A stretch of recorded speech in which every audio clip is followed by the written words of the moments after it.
السلام عليكم ورحمة الله وبركاته. في المليان مع يحيى والحديدي وكوان. ناس هيصة وناس ليصة، الأهلي في المغرب والزمالك في المشاكل، غرقانين مش عارفين نطلع من مشاكل. مرتضى منصور بيطلعنا من يعني نقرة لضحضيرة زي ما بيقول. يعني شفت انتوا فيلم ثلاثي أضواء المسرح، واطلع من نقرة لضحضيرة والخ والدنيا شيلني وتهبدني طخ طخ طخ طخ. اهو ده اللي بيحصل لجمهور الزمالك. قلم من هنا وخبطه من هنا وضربه من هنا وبوكس من هنا.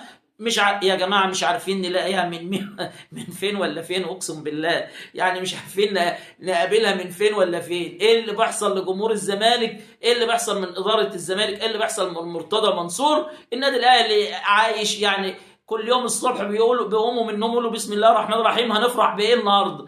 احنا جمهور الزمالك بنقول استغفر الله العظيم، هيحصل لنا ايه من استغفر الله العظيم النهارده؟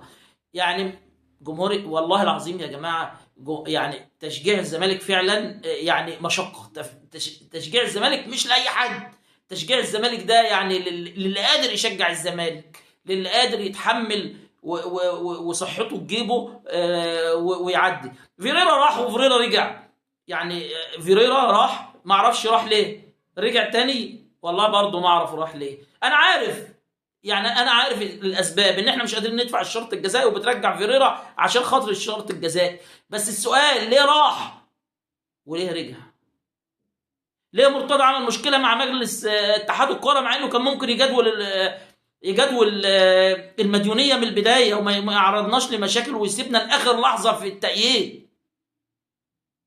وليه ما يخليناش نعيش في هدوء وراحه بال، ونقوم الصبح نلاقي عندنا راجل مريحنا ومحضر لنا كل حاجه وبيقول لنا تفطر ايه، هتتغدى ايه، هتتعشى ايه؟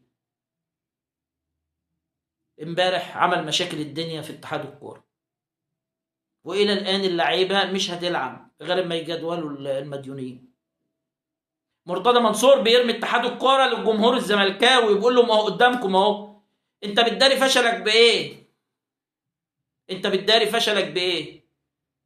في الملعب بتداري في فريرة، ومره في العيال صغيره اللي شربوا وتقول شربوا بانجو وحشيش، اهي لجنه المنشطات برأتهم.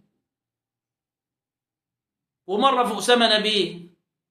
الوقت بتداري فشلك في اتحاد الكوره عندما يعني لما الزمالك بيفوق بتنسب الفضل كله ليك، ولما يحصل مصيبه بتشيلها من عليك. مرتضى منصور يا ريت تغور، يا ريت تغور.